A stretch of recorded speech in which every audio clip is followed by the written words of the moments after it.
have to keep Okay. writing, So rewriting it I'm because gonna I pause the can't recording. see it. Okay.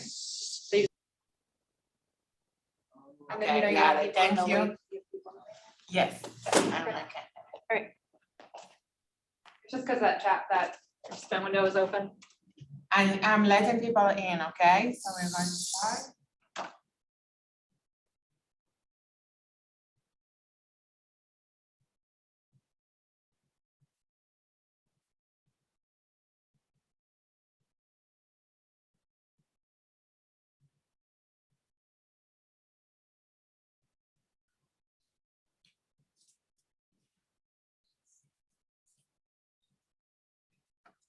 All right.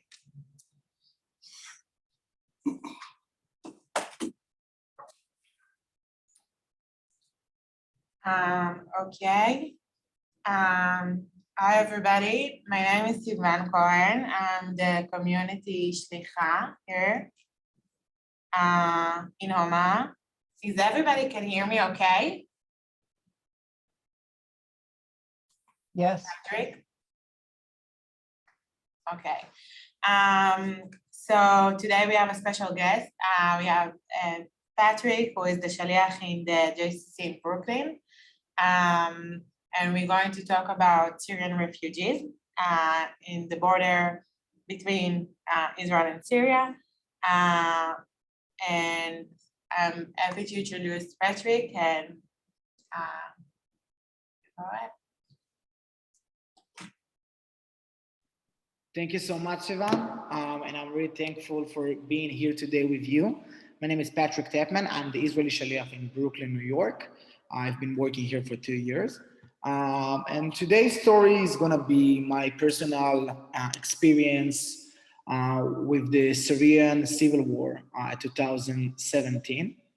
Now, before I'm going to start, I'm going to share screen. And if you have any questions, something you want to know from the beginning, please feel free to chime in or to write down in the chat. So I'm going to share screen. Sivan, do you want me to start or to wait a couple of more minutes to people to join?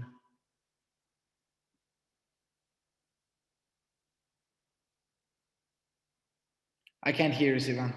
You can just go. Okay. People are entering. Gotcha. Okay, so I'm gonna share screen right now. Wait, it's not giving me the permission. Okay, can you see the screen now? Awesome. So thank you so much again for having me here today. I'm Patrick, and we're going to talk about Operation Good Neighbor. Now, just a little bit about myself.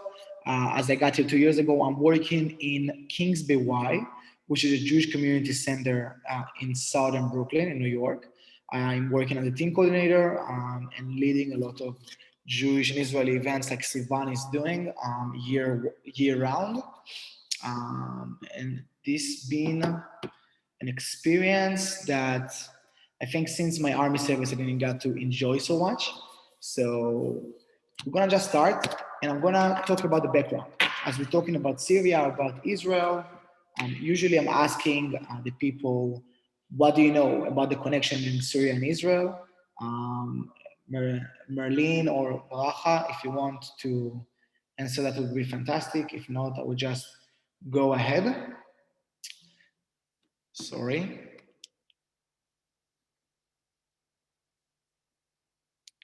Yes, so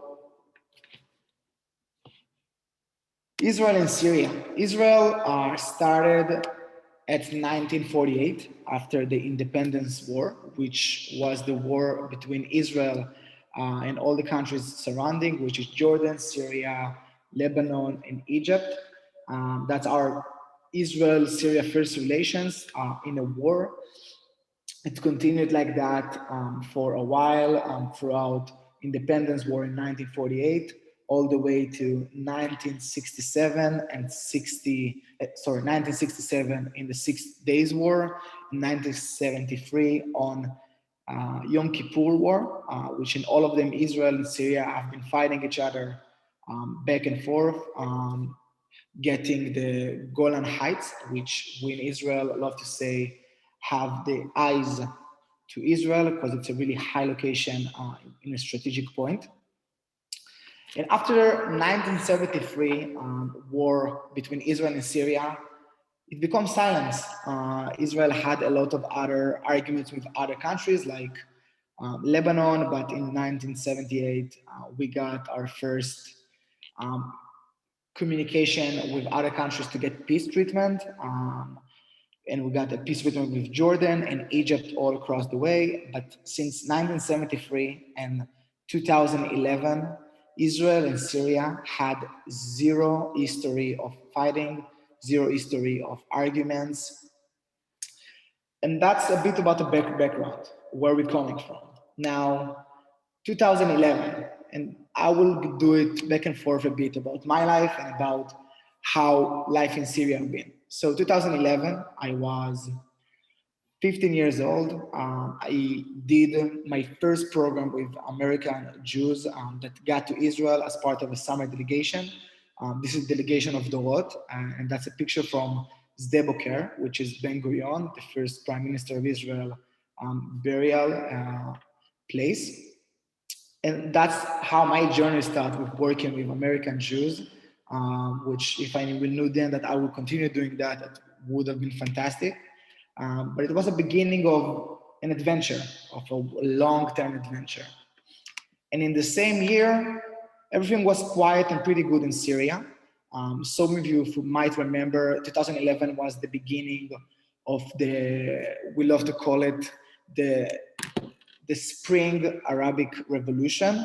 In Hebrew, we say Viva Arabi, which become a revolution in different Muslim countries across the world. If you remember the name Gaddafi, who was the prime minister of Libya, and he died after a revolution in the country. Same thing happened in Egypt and a lot of other places. And in 2011, it got to Syria. The civil people become to revolt. They started to go against the government. But there is something important to know about Syria. This is 2012 map of Syria after the revolution started. Now you can see that in this map, you have different colors and location. Now, just to explain one more point I forgot to mention before it. If you ask a Syrian person, who are you? They will never tell you if they're Syrian. They will usually tell you the tribe they're coming from. You have the Kurds in the north, and you have a lot of different Syrian flaws of religions. You have the Shi'is, you have the Sunnis, and inside each and every one of them, you have different groups. Like in the Jewish religions, you have Orthodox and Reforms and Conservative. They have the same way of communities working out there in the tribe system. So every tribe having their own village, their own location, and they kind of like living with each other, some in peace, some in not. But the Kurd community, which contains somewhere around 3 to 4 million people, doesn't have a country. They're living in tribes all across the Middle East to Asia, and majority of them inside the northern area of Syria. So 2012, they've been starting to have revolution against Assad, which is the president of Syria. And if you remember, 2012 was the first year we got to hear the name ISIS, which stands for the Islamic Revolution, that believes that the world needs to go and convert to Muslim and go by the Shi'i laws. And they started to, revolve. If you remember the videos of, I would say, pretty radical way of killing people with chopping heads. And you can see that Syria is huge and Israel is just a tiny little border on the lower left side of the map. You can see, I don't know if I can annotate and show it, maybe I can draw it, but this is the border that we're talking about, comparing to the big size of Syria. Now, all the red areas are where they've been fighting, all the rest was quiet in 2012, but it became all across the country. And you can say that it was a fight between the Free Syrian Army, which was the revolution people, against the government. So on the Israeli border, you got mostly revolving communities. I'm gonna erase that clear. Sorry, I'm just really bad with the annotation. And next. Okay, 2015. For me, it was the year I graduated high school, and I got to do my gap year, which we love to call Shnat Shirut, a year of service. I was volunteering with the Harai movement in Netanya. And in the same year, in Syria, things become even worse. You got a couple of millions of Syrian refugees fleeing from the border with Turkey, and a lot of villages and big towns got bombed and destroyed from the war. Sadly, today I can not compare, but we have similar photos from Ukraine today, which sadly is not the same kind of war. But a lot, like today, million of refugees fleeing around from their homeland to different countries. It was the same scenario with Syria. And in Israel, the same year, they started to think about what we're going to do. Now, I started my service in that year. I joined the Givati Special Forces. I did my EMT course. That's a photo of me graduating from my training of 14 months. And after my training, I joined the Health Battalion. Now, Health Battalion stands for the company of medical representative that learned like EMT course. We have paramedics, we have a doctor. Each and every one of these people have been servicing with me later on the border with Syria. And that's a regular procedure for people who's finishing their service, finishing the training, and have a medical background from the training. So I finished my service, and the first thing I did after the training was go to the Syria border. Now, when we got to the Syria border, we didn't knew exactly what we're going to. We got to understand and learn that we're going to work maybe with refugees, maybe just save the borders. We got some incident of ISIS shooting on the border, sending some rockets. And me joining for the first time the medical battalion was great experience. And to explain about me, in the EMT course, you're not learning anything. Sorry, you're learning a lot, but not experiencing anything.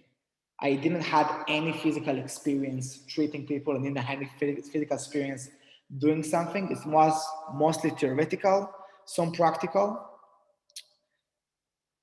And I'm gonna dive a bit to my story, and I can give you the first time I got to treat Syrian refugees on the border. But before that, I will open the space to ask questions. Is there anybody having questions about background, about things happen on the border? If you want to speak up or write down, feel free. Sivan, I cannot see messages. So if somebody's writing something, feel free to stop me also. So 2017, we started our service in the Syria border. And they told me when I got to the base, our base was on the border. So if you have the Israeli-Syrian border, our base was on the border, stationed, doing patrols. And we got the first call telling us, hey, tonight, and I cannot tell specific hours, we are going to the border to get some refugees and treat them first aid, which sounds scary. We did all the practices, making sure we have all the equipment, getting on our cars to the border, and it was a long procedure. You cannot just go to the border, take somebody and go back. It was secret that we couldn't share until like the operation was over. But it's a big procedure of like making sure the intelligence giving us a green light to access physically the border, having cameras and eyes, making sure that we have no like unaffiliated enemies or even ISIS finding us. And there was a long way of Arabic speaker soldiers on the border. You have a big gate that to open the gate, you need to make sure that the people in the other side seeing you. You have flashlight procedure, and of course, you're not alone. There is a big number of soldiers with you to give you a backup if something bad happening. After opening the gate, the other side from the Syrian border, getting the access to take a couple of steps inside the Israeli side, Israeli land.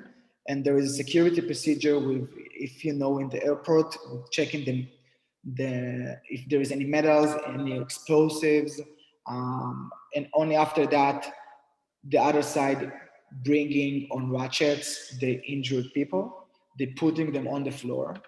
Now to explain, Golan Heights in Syria is really high, and my time there was February to June, which is super, super cold. And I know you experience some American weather, and you're imagining the Israeli weather is so nice, it cannot be that cold.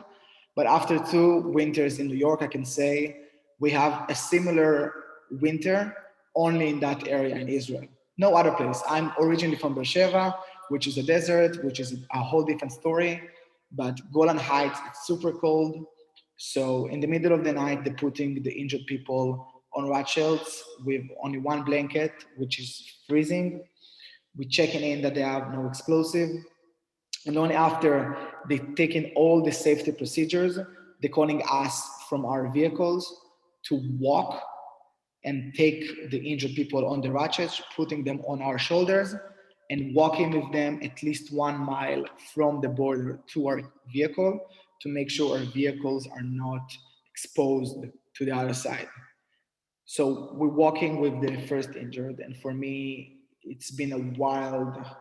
I can until this day remember the smell of the people we treat because they've been laying like that at least for a day or two with not a lot of medical and hospitalization facilities. We got all the way after a mile to our cars, and only when we got to our cars we could have opened the lights and start to do the first examination of what happened to those people. Now, I got, as usually most EMTs, getting a big first shock, and I was watching my team starting to treat him, and I was like, I froze.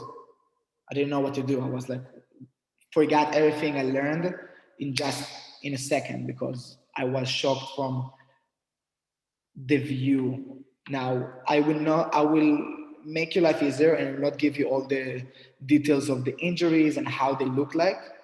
If you want, I can give you it later, but it looked really from a movie. I didn't felt it was a normal way. Like I didn't felt it's real life. And then the paramedic looked at me and told me, Patrick, wake up.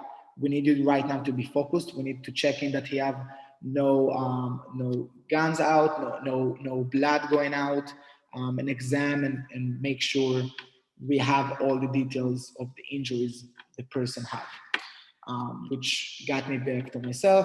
We did a treatment, and after we gave the first aid treatment in the vehicle, we started to drive to the hospital and maneuver the people from our car, from the IDF car, to our Israeli hospitals. Sometimes it was an easy drive of like 30 minutes, 40 minutes, and some of them been longer. So we needed to change cars so we can stay in the same area if there is more people on the board that we need to go and bring them. Now, this was a wild experience. We did this almost every night. Sometimes we had one person, sometimes we had 4, 7, 10, it's changing, but it wasn't the only experience. It wasn't the only way. Most of them was getting them from the border of Syria to our side, to Israel, but some of them was to get them back from the hospital to Syria because they couldn't stay in Israel. Some of the procedures was with buses, and I will elaborate on that experience in a second. I know that Sivan had serviced in that area and did something maybe similar. Sivan, do you want to share your own story?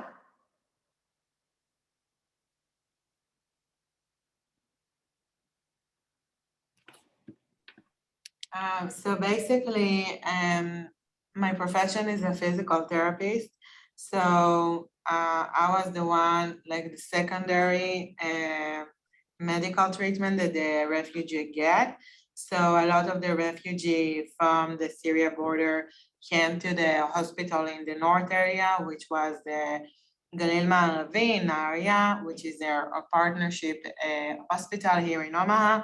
Tzfat, Haifa, Afula, and I was working in Tzfat, and basically from, again, it's like after they passed the border, after the first treatment that they got from Patrick and is the other soldier as well, they came to the hospital for more advanced treatment. And in the hospital, I can say that they got their own department, and they were very secure. It's also because of another group in Israel that lives in Israel that doesn't really like the Syria, and we are not talking about the Jew. Actually, we are talking about a group called the Druze in Israel that are in a rival with the Syria. So the Syrian people had to get a lot of protection.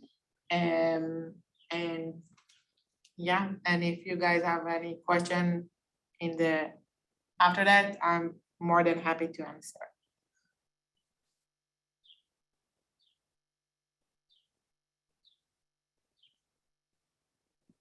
Thank you, Sivan. And yeah, it's been a whole conversation. Now I want to elaborate about the Druze because that's a really big topic on that operation.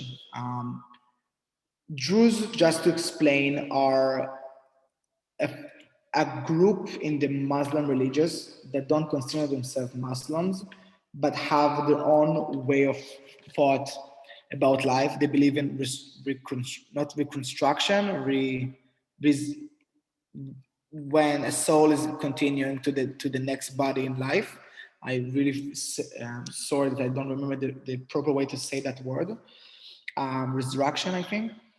And before the independence war, they used to live in different locations. They used to travel around and not stay in the same location for a while, but they have a big belief that once they are under the country that they're living under, they are loyal to the country. And after the independence war, when we got the first border between Syria and Israel, you got some Druze family that was separated from each other. And because of that rule of loyalty, the families of Druze who lived in Israel and the family of Druze who lived in Syria become from a family who loved each other. Some of them still trying to stay in touch, but some of them become enemies because they are loyal to the countries. In Israel today, more than 90% of the Druze community joining the IDF, which is in Israeli perspective is crazy amount of people, just because they have the ability to say no and they have the ability to not have the law of mandatory service, but they deciding to join regardless. And just to give you a bit of proportionalities, in Tel Aviv today, the percentage of people joining the army is lower than the percentage of the whole Druze community joining the army. So just give you some perspective on that. After the civil war broke through, the Druze communities become even more enemies to each other because of this war making a lot of geopolitical situations. So once Israel declared that they're doing this treatment to the refugees on the borders, we got some Druze refugees from the other side. And I think it was a month after the first operation, we got an ambulance attacked from the Druze community, trying to kill the injured person from the other side because it was from an enemy tribe in the Druze community. And we started to have some backup cops and backup to every ambulance to make sure Druze in Israel are not attacking the injured from the war. Now you're probably asking yourself, why would Israel do something like that? We have been enemies for since the beginning of Israel. We have been participating in more than 3 wars against each other. We never had a peace treatment, and we have no economical connection. We have nothing in common with each other. And you ask myself, why would Israel help them? Good question. Usually, I would give this simple answer of, we are the Jewish country. We're supposed to help anybody who asks for help, no matter where they're coming from, especially after our history and our past. But it's more complicated than that. Although I would love to say right now, yes, it's coming from those perspectives. But in our world today, there is a lot of interest of future and interest of intelligence. Not most, but some of the people who we got to treat gave us a lot of intelligence, gave us a lot of knowledge and understanding how things happening on the other side. Second thing is the war was between the civil revolving against Assad, against the government, and Israel believed that it will be maybe a good beginning because until 2015, everybody was sure that the government is going to fall, like it's happened in Libya and in Egypt.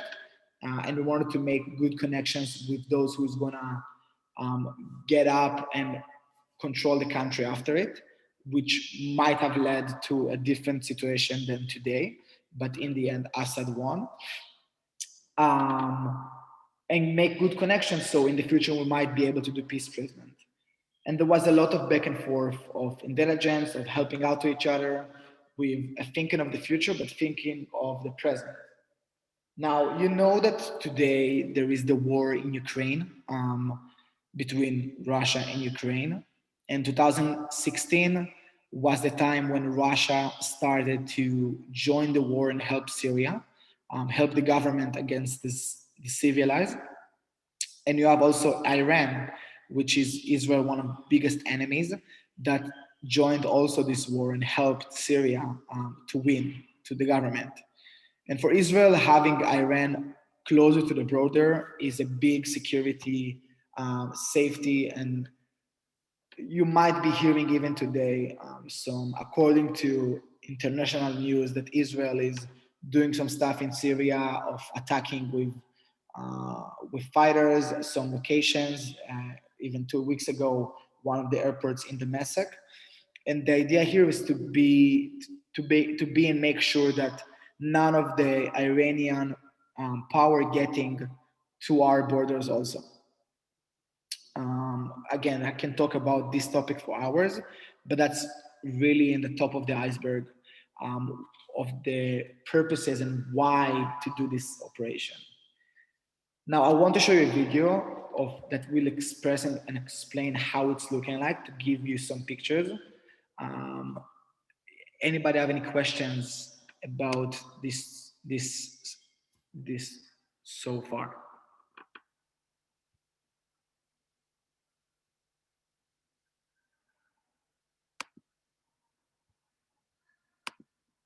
So I'm going to go out of the slide, or yeah. Sivan, you can hear?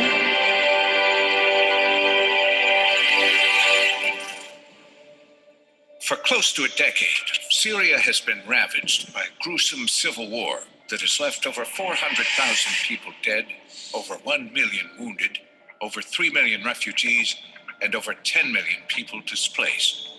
As the world's first responder to humanitarian crises, Israel came to the rescue of thousands of Syrians through Operation Good Neighbor in 2016. Through Operation Good Neighbor, the Israeli Defense Forces conducted over 700 humanitarian aid missions to save Syrian men, women, and children. The IDF oversaw the establishment of a hospital for expectant mothers, in which over 1,000 Syrian babies were born, and supervised the supply of thousands of tons of food, medicine, and clothing to Syrian citizens. Through the Good Neighbor campaign, almost 1,500 sick children and 5,000 wounded civilians were evacuated from the Syrian border for treatment inside the State of Israel. In partnership with a Christian organization, 8,000 Syrians were treated by Israelis in a field clinic established across the border. Though Israel and Syria have officially been at war since 1948, Israel undertook a massive project to aid those affected by the Syrian civil war, risking the lives of Israeli citizens to aid the citizens of an enemy state. Operation Good Neighbor demonstrated to thousands of Syrians who've been indoctrinated to hate Israel that the Jewish state is not an enemy, but a friend. Operation Good Neighbor brought hope to Israel's neighbors in moments of deep loss and sorrow, and put hope in the hearts of Syrian children. Operation Good Neighbor is one of the countless examples of the fulfillment of God's promise that Israel will be a light unto the nations and a blessing to the world.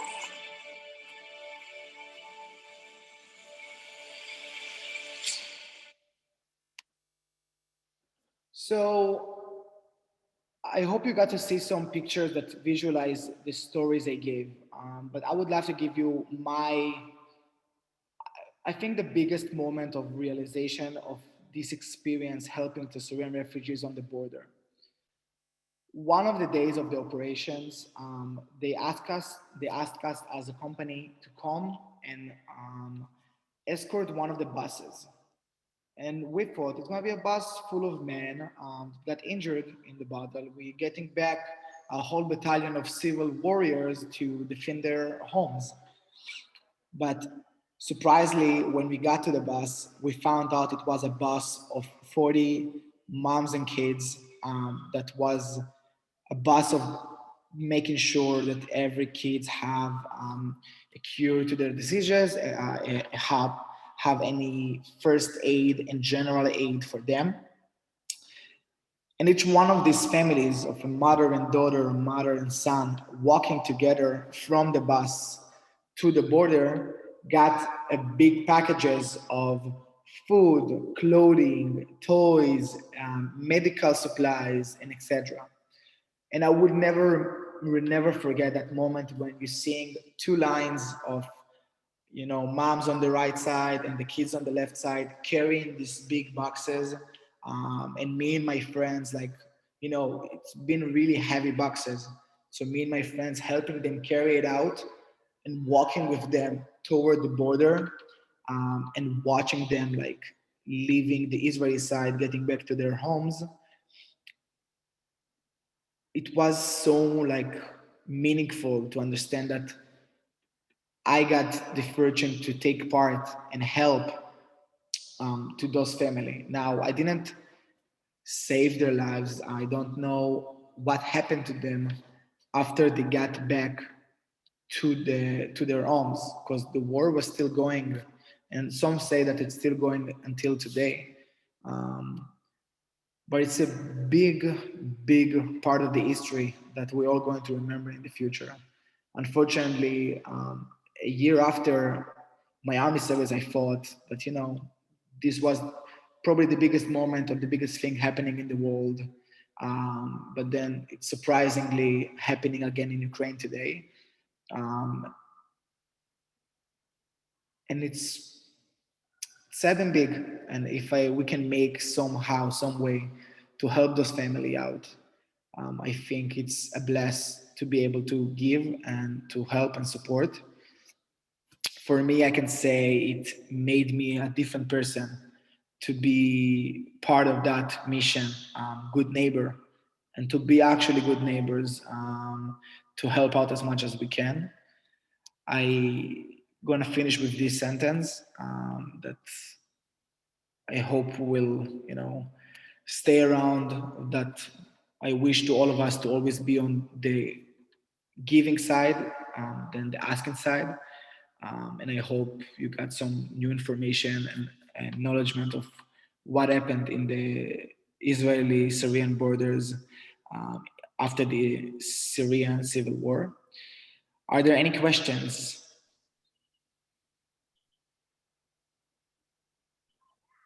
Guys, if you have any question, you're free to ask Patrick, and if you prefer to write it in a chat and I will ask him, it's also okay. Whatever you guys prefer. But in the meantime, I have a question for you, Patrick.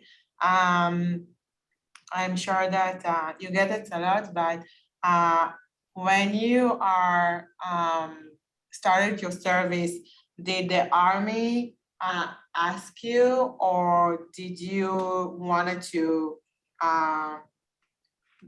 stay on the border? So, sorry, I'm not sure I understand the question. Did they, I'm saying that did you choose to do your service in the border, or it's something that the army kind of make without asking you, basically? that's a good question. So first I will say, generally to be in a combat infantry unit, it's not that mandatory as it sounds like, because when you're getting to the pre-army interviews to understand where to assign you, you can easily say that you're not able to do some physical stuff and you prefer to do some background office, which is also a job in the army. But I decided to try my best and to do a combat service. So that's even from the starting part is not like the army asked me, I was pushing myself to be part of it. But after I finished my training, I was a simple soldier under the battalion, and the army have a lot of missions. And the way it's working in the infantry is after the training, you have 2 periods in the year. You have a training part, and you have servicing and protecting a border part. Now, every battalion have different schedules of borders. It was really by luck or really by, I don't know, you name it, chose of destiny, that the first saving or like patrolling a border was the Syrian border. Because after my 4 months in Syria, I got 3 months of training, and then I shifted to 6 months in Judea and Samaria on the northern part nearby Jenin. And it's really changing all the time, depends on the big missions. So me as a simple soldier, just following my brigade and going whenever the brigade is asked to be. Because I was part of a special forces, which having different types of missions and operations, we got to be on the south part of Syrian border and not in other bases that didn't have this operation active as of my time there. Does that answer your question?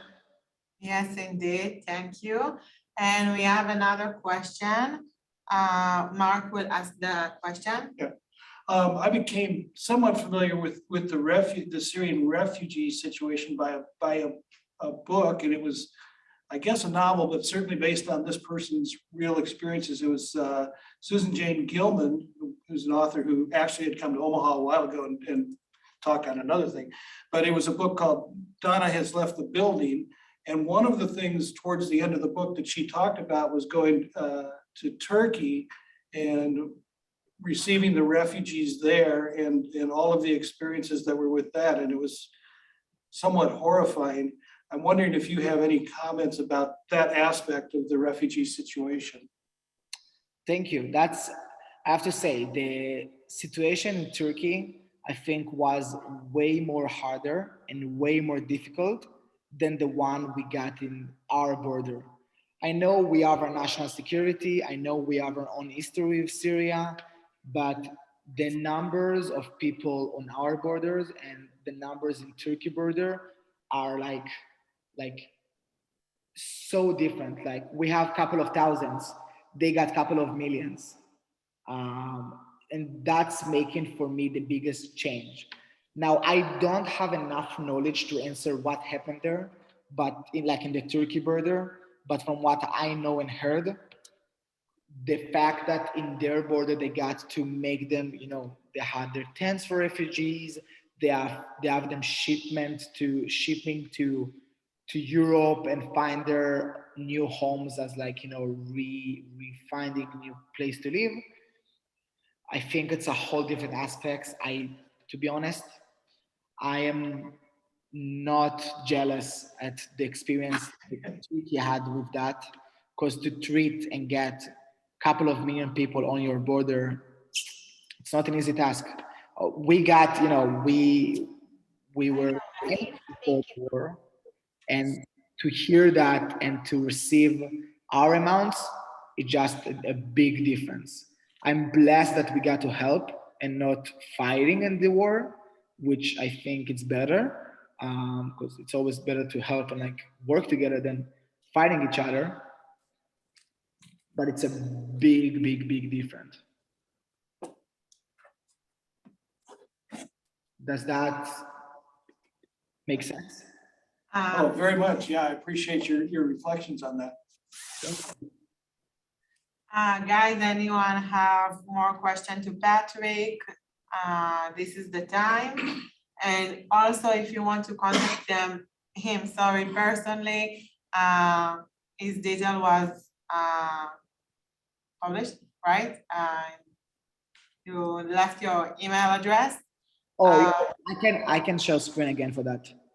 Okay, we have one more question.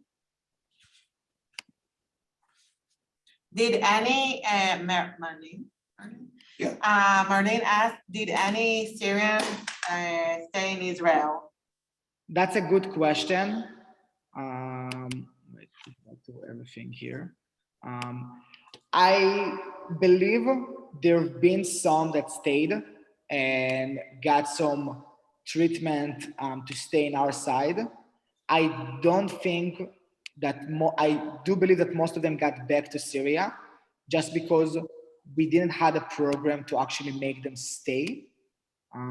We had more of the, you get to our side, we treat you, we're making sure you're all good, and then we're getting you back. But I don't think, I believe some of them stayed. I don't think it's a big number of people.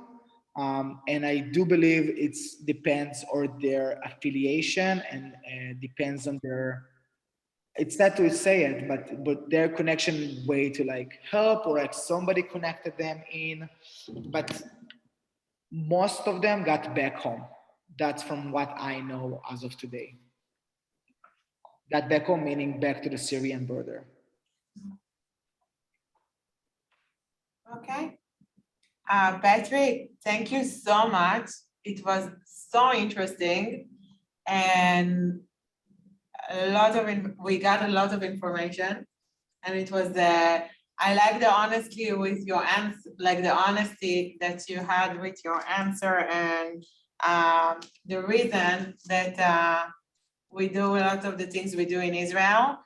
And even Marlene said it was fantastic. So thank you so much. And again, if you have any question to Patrick, you can feel free to reach him. And see you on the next one. להתראות, yes. להתראות עוד חודש. It's been a pleasure to be here, and I hope I gave you some new insight of that part of the story. And feel free to reach out to me to any questions, and I hope you will have a wonderful day and wonderful summer. Thank you. Ciao, Patrick. Bye.